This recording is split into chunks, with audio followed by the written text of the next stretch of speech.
নিজের জীবনে ঈশ্বরকে খুব মান্য করে, ওনার জন্য কি না করে, ভিন্ন ভিন্ন নামে তাকে স্মরণ করে, তাকে পুজো করে, তার আরাধনা করে। সে জানে যে ঈশ্বর তাকে সত্যি অবশ্যই দেবেন, তাকে সাহায্য অবশ্যই করবেন। কিন্তু যখন প্রশ্ন আসে গুরু এবং ঈশ্বরের, তখন গুরুর মান কখনো কম হওয়া উচিত নয়। কারণ সত্যি বলতে কি, গুরুই হলেন সেই সিঁড়ি যা বেয়ে আপনি ঈশ্বরের কাছে পৌঁছানোর পথ খুঁজে পাবেন। সেই পথ আপনি গুরুর থেকেই পাবেন। গুরু না থাকলে আপনি কখনো ঈশ্বর লাভ করতেই পারবেন না। আর জীবনে অনেক সময় লক্ষ্যের থেকেও অনেক বেশি গুরুত্বপূর্ণ হলো পথ। তাই এই পথের সম্মান করতে শিখুন, অর্থাৎ গুরুকে সম্মান করতে শিখুন। কারণ গুরুই হলেন পরমেশ্বর। তাহলে আসুন আর আমার সাথে ভালোবেসে বলুন, রাধা রাধা। আপনার জীবনে আপনার প্রকৃত বন্ধু আসলে কে? আপনার সব থেকে শ্রেষ্ঠ মিত্র আসলে কে? তিনি যিনি সময় এলে পরে আপনাকে সাহায্য করেন, নাকি তিনি যিনি সময় এলে পরে আপনাকে অর্থ দেন? দেখুন, আমরা হলাম মানুষ, আমাদের জীবনে লেনদেন চলতেই থাকে। এটা আমাদের জীবনের অভিন্ন অংশ। কিন্তু অনেক সময় এমন হয় যে আমরা তাকেই নিজের প্রকৃত বন্ধু বলে মনে করি, যিনি আমাদের একটা বহুমূল্য উপহার দেন, ঠিক কিনা? এবার আপনার জীবনে সেই বহুমূল্য উপহার কোনটা, ওই অমূল্য মিত্র আসলে কে, সেই সিদ্ধান্ত হলো আপনার। কিন্তু যদি আপনি আমাকে জিজ্ঞেস করেন, তাহলে আমার মতে স্বর্ণ, হিরে, মুক্ত, ধন এগুলো বহুমূল্য নয়। বহুমূল্য হলো সঙ্গ, যখন আপনি একা হয়ে যাবেন, সময়, যখন আপনার তাকে প্রয়োজন হবে, সমর্পণ, যখন আপনার বিশ্বাসের প্রয়োজন পড়বে। যে মানুষ আপনার প্রতি এই 3 গুণ প্রদর্শন করেন, যিনি আপনার কঠিন সময়ে আপনাকে অবশ্যই সঙ্গ দেবেন, যখন আপনার প্রয়োজন পড়বে আপনাকে অবশ্যই সময় দেবেন, আপনার প্রতি সম্পূর্ণ সমর্পিত থাকবেন, সেই হলো আপনার আসল মিত্র, সেই হলো আপনার প্রকৃত বন্ধু। কারণ সত্যি বললে, বন্ধুত্বের অর্থই হলো নিজেকে সম্পূর্ণরূপে কারোর কাছে সমর্পণ করে দেওয়া। তাই আপনার সেই বন্ধুর জন্য নিজের প্রাণ উজাড় করে দিন, আর ভালোবেসে বলুন, রাধা রাধা। মানুষ জীবনে 3টে কাজ অবশ্যই করে থাকে। কিছু দান করে, কিছু গ্রহণ করে, আর কিছু ত্যাগ করে দেয়। এটাও ভাবতে থাকে যে এটা করলে কিভাবে করবে। দেবার জন্য পর্যাপ্ত ধন নেই, নেবার জন্য সংসারে অত স্নেহ নেই, আর ত্যাগ করার জন্য জীবনে এত সুখই নেই, তাহলে কিভাবে করবে? আসলে আমরা বস্তুগত চাহিদা অর্জনে এত ব্যস্ত হয়ে পড়ি যে আমরা বুঝতেই পারি না যে কি নেবার আছে, কি দেবার আছে, আর কি ত্যাগ করার আছে।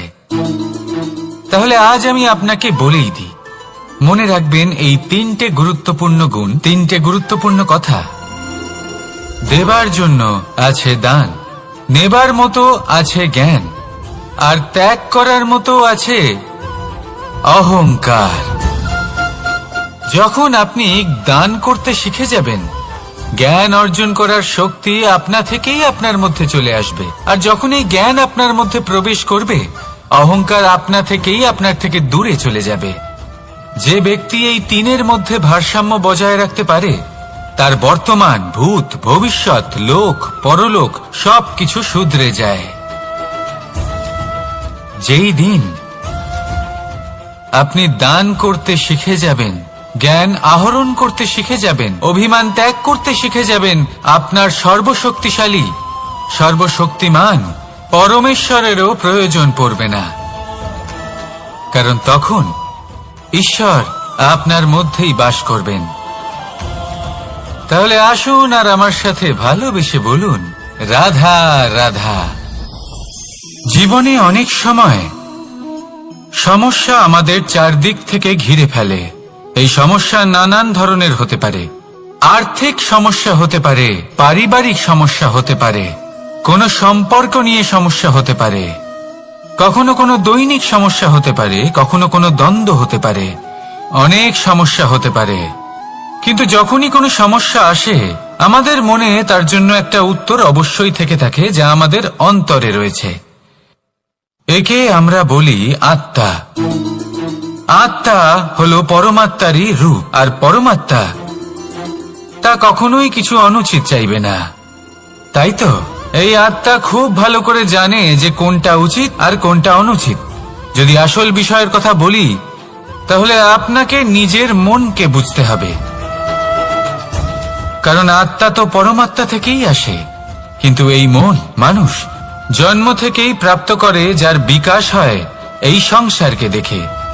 যেদিন আপনার এই মন আর আপনার এই আত্মা এই দুই এক হয়ে যাবে, আত্মসাৎ হয়ে যাবে, সেদিন আপনার জীবনে না কোনো সমস্যা থাকবে, না কোনো ঝঞ্ঝাট থাকবে, না কোনো সংকট থাকবে, কারণ আপনার কাছে সেই সমস্ত সমস্যার সমস্ত বিপদের সমাধান থাকবে, আর তাও আপনারই অন্তরে। তাহলে আসুন আর আমার সাথে ভালোবেসে বলুন, রাধা রাধা। ভক্তি আর শক্তি, এই দুইয়ের মধ্যে সম্পর্ক অত্যন্ত সরল। মানুষ ভক্তি করেন যাতে তিনি শক্তি লাভ করতে পারেন, আর শক্তি লাভ করার পরে ভক্তি ভাব ভুলে যান, আর শক্তির প্রতি আসক্তিতে মত্ত হয়ে যান, আর সেখান থেকেই তার বিনাশ শুরু হয়। কেন? কারণ ভক্তির দ্বারা প্রাপ্ত শক্তি অন্য কারোর হিতের জন্য ব্যবহার করতে হয়, অন্য কারোর মঙ্গল করার জন্য ব্যবহার করতে হয়, কারোর বিনাশের জন্য নয়।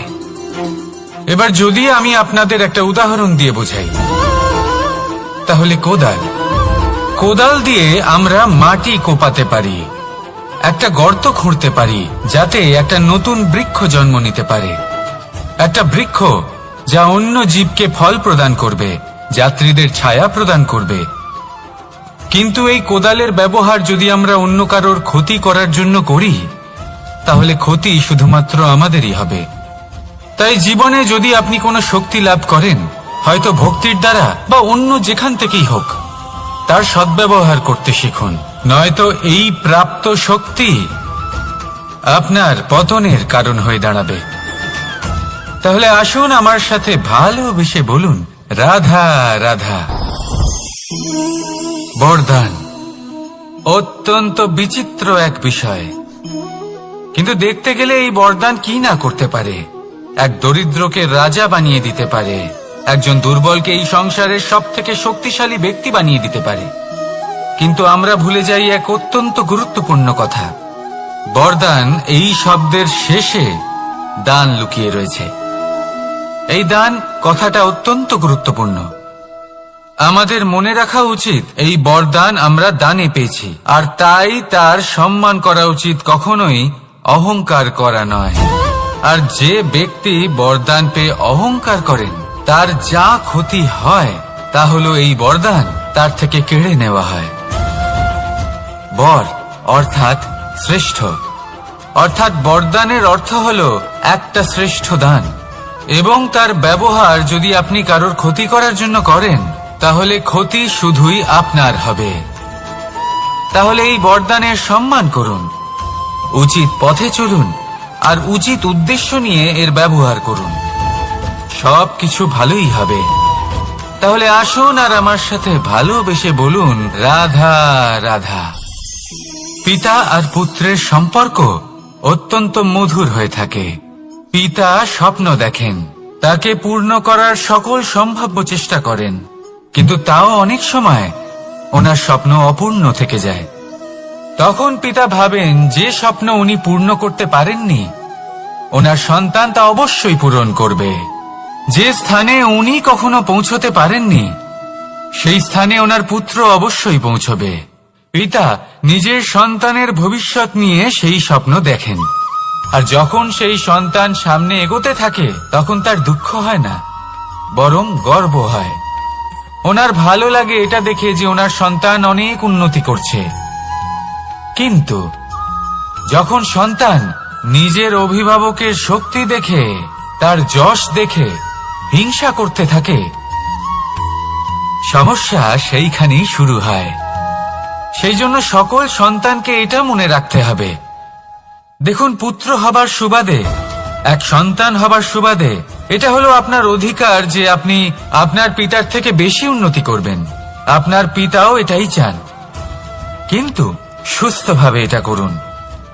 একটা রেখা টেনে নিন যাতে আপনি তাতে এগোতে পারেন আর আপনার পিতার তাতে গর্ববোধ হয়, আর সেই বিষয়ে দুঃখ না হয় যে আমার সন্তান আমাকেই ছোট করার চেষ্টা করছে।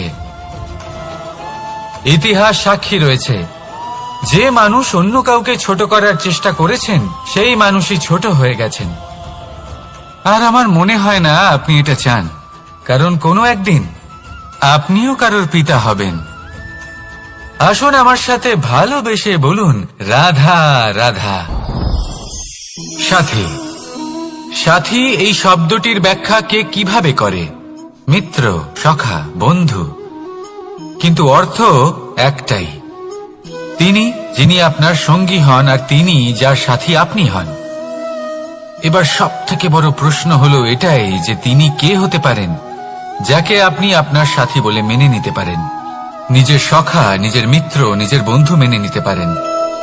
আপনার সাথী হলেন তিনি যিনি দুঃখের সময় আপনার পাশে থাকবেন, আপনার হাত ধরে থাকবেন।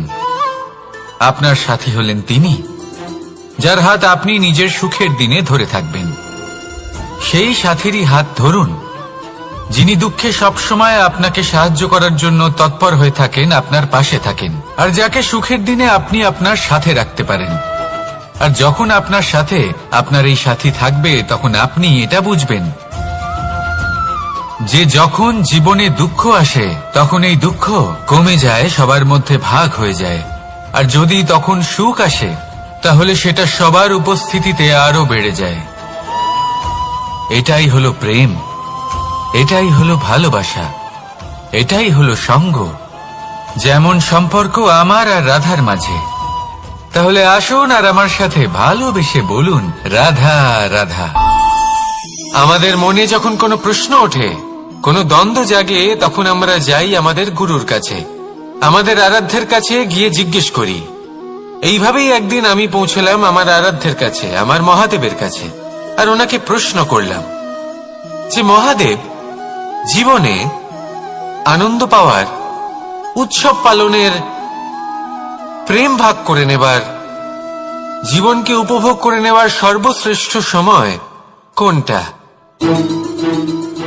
মহাদেব হাসলেন আর উনি বললেন, জীবনে উৎসব পালনের সব থেকে শ্রেষ্ঠ দিন হল মৃত্যুর ঠিক আগের দিনটা। প্রেম ভাগ করে নেওয়ার সব থেকে শ্রেষ্ঠ মুহূর্ত হল মৃত্যুর ঠিক আগের মুহূর্ত। জীবনকে উপভোগ করে নেওয়ার সর্বশ্রেষ্ঠ প্রহর হল মৃত্যুর এক প্রহর পূর্বে। তখন আমি চমকে গেলাম।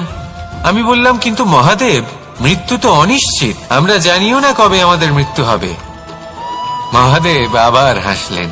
উনি বললেন যে যদি আমরা এভাবে জীবন কাটাই যে আমরা জীবনের প্রত্যেক দিন, প্রত্যেক মুহূর্ত, প্রত্যেক প্রহর শেষ বলে মনে করি, তাহলে আমাদের সমস্ত জীবন আনন্দের সাথেই অতিবাহিত হবে। কি বলেন? তাহলে আপনিও এই কথা মনে রাখুন আর আমার সাথে ভালোবেসে বলুন, রাধা রাধা। জীবনে অগ্রসর হওয়ার জন্য আমাদের কাকে প্রয়োজন হয়? মাতা পিতা, বন্ধু, প্রেম, সাহায্য, অর্থ, পরিশ্রম, আশা। ভিন্ন ভিন্ন মানুষ ভিন্ন ভিন্ন বিকল্প চয়ন করে। যদি আমি আপনাকে বলি তাহলে জয় আর পরাজয়ের মন্ত্র দুটো শব্দের উপর নির্ভর করে, মেনে নেওয়া আর দৃঢ় হওয়া। যদি মেনে নেন তাহলে হেরে যাবেন, যদি দৃঢ় হন তাহলে নিশ্চিত রূপে জয়ী হবেন। যদি কখনো আপনি ক্লান্ত হয়ে ওঠেন, আপনি দুঃখী হন, পুরোপুরি ভেঙে পড়েছেন, তখন মেনে নেবেন না যে আপনি ভেঙে পড়েছেন, নয়তো হেরে যাবেন। তখন উল্টে স্থির করবেন যে যাই হয়ে যাক না কেন আমি জয়ী হবই। আর আপনি দেখবেন যে জয় নিশ্চিত রূপে আপনার কাছেই আসবে। তাহলে এই কথা মনে রাখবেন আর আমার সাথে ভালোবেসে বলবেন, রাধা রাধা। সময়, জীবন, কাল। দেখতে গেলে এই তিনটি শব্দ একটি শব্দেরই সমার্থক শব্দ মনে হয়, কিন্তু এই শব্দগুলির অর্থ কি সমান? কখনোই নয়। হ্যাঁ, এই সময় চলতে থাকে, জীবন চলতে থাকে, কালচক্র চলতে থাকে। এই সময় কেটে যায়, কিন্তু এই জীবন একে যাপন করতে হয়। কি বলেন? এই জীবনে কিছু করুন বা কিছু না করুন, জীবন এমনি কেটে যাবে, আপনি জানতেও পারবেন না। কিন্তু সেটা আমাদের উদ্দেশ্য নয়, একে যাপন করতে হবে। এই জীবনে প্রেরণা পেতে শিখুন, প্রেরণা দিতে শিখুন, আহ্বান গ্রহণ করতে শিখুন, আহ্বান জানাতে শিখুন, মহান কাজ করতে শিখুন, ধন্যাত্মক বোধ জাগিয়ে তুলুন। জীবন অতিবাহিত করার অর্থ কি তা আপনি শিখে যাবেন। কারণ সময় কেটে যায়, সমস্ত যুগ কেটে যায়, কিন্তু জীবনের রীতি জীবন কাটিয়ে দেওয়া নয়, জীবন যাপন করা। এই জীবন সম্পূর্ণরূপে অনুভব করতে হবে, নতুন পথ বানাতে হবে। এবারে যদি এই জীবন বাঁচার সময় একবার ভেবে দেখুন, যদি মনে প্রেম থাকে, সদ্ভাবনা থাকে, তাহলে কি হবে? এই জীবনকে বাঁচার অনুভূতিটাই অন্যরকম হয়ে যাবে, একটা আনন্দময় অনুভূতি লাভ করবেন। তাহলে এটাই করুন আর আমার সাথে ভালোবেসে বলুন, রাধা রাধা। আপনি কি কখনো কোনো জলের ধারা দেখেছেন? তার সামনে যতই মাটি থাকুক না কেন, যতই কাদা থাকুক না কেন, যখন এই জলের ধারা বইতে আরম্ভ করে দেয়, তখন এই কাদাকে নিজেই ধুয়ে নিয়ে যায়। ওই কাদাকে ধুয়ে দেয় এবং নিজের পথ নিজেই তৈরি করে নেয়। তাহলে আপনিও এরকম জলের মতো হয়ে উঠুন। যদি হয়ে উঠতে পারেন, তাহলে নিজের মনের, নিজের ভাবনার, নিজের জীবনের যত অনাবশ্যক তত্ত্ব আছে, অনুপযোগী অংশ রয়েছে, অর্থাৎ অপরিষ্কার অংশ রয়েছে, তা নিজে থেকেই নির্মল হয়ে উঠবে। আর যেরকম জলের ধারা কখনো থেমে থাকে না, সব সময় বয়ে চলে, সেভাবে আপনিও কখনোই থামবেন না, সবসময় বয়ে চলুন, এগোতে থাকুন। পথে যদি অনেক বিপদ আসে, সমস্যা আসে, থামবেন না, তার উপর নিরন্তর প্রহার করুন, নিরন্তর প্রয়াস করুন আর অগ্রসর হন। আপনি ভেবে দেখুন, এই জলের ধারা কখনো থেমে থাকে না, সবসময় বয়ে চলে, বিপদের সম্মুখীন হয়ে তাকে সাথে বয়ে নিয়ে চলে। সেই জন্য জলের ধারা, প্রবাহমান এই ধারা, এর থেকে কখনো দুর্গন্ধ আসে না, এতে কখনো ময়লা জমতে পারে না, বরং পালিত হয় সুন্দর প্রাণবন্ত জীবজন্তু, যেমন সুন্দর ছোট মাছ। তাই আপনিও এটাই করুন, কখনো থামবেন না, শুধু চলতে থাকুন, জলের ধারার মতো বইতে থাকুন। আপনি আপনার লক্ষ্য অবশ্যই খুঁজে পাবেন, আর তার সাথে নিজের অন্তরের যে মালিন্য রয়েছে, তা আপনি নিজেই নিজের থেকে দূরে করে দেবেন। তাহলে আসুন আর আমার সাথে ভালোবেসে বলুন, রাধা রাধা। এবার অনেক সময় মানুষের মনে এরকম প্রশ্ন আসে যে এই সংসারে সবথেকে বড় বিপদ কি? কেউ বলে ধর্ম সংকট, আবার কেউ বলে প্রাণের উপর আসা সংকট। প্রত্যেক মানুষের জীবনে বিভিন্ন সংকট আসে, আর এই সমস্ত সংকট অত্যন্ত বিচিত্র হতে পারে। এই সমস্ত সংসার হলো সংকট দ্বারা পরিপূর্ণ। ঠিক আছে, আপনাকে একটা উদাহরণ দিই। একজন ধনী ব্যক্তি, এবার ওনার জীবনে সংকট কি হতে পারে? সংকট এটাই যে কেউ তার সম্পত্তি চুরি না করে নেয়, আমরা বুঝতে পারছি। এবার একজন চোর, তার জীবনে সংকট কি হতে পারে? যে চুরি করার সময় সে যদি তার একটা কাশি চাপতে না পারে, তাহলে সে ধরা পড়ে যেতে পারে, ঠিক কিনা? আবার অনেক সময় এমনও হয় যে যার জন্য আমি সংকট, সেও আমার কাছে সংকট। যেমন এই পরিস্থিতিতে দেখুন, সংকট হলো সংকট, এ তো জীবনে থাকবে, কিন্তু এর সম্মুখীন কিভাবে হওয়া যায়? খুব সরল। সব এটার ওপর নির্ভর করে, মনের ওপর। এই মনকে নিয়ন্ত্রণ করলে সব ঠিক থাকবে।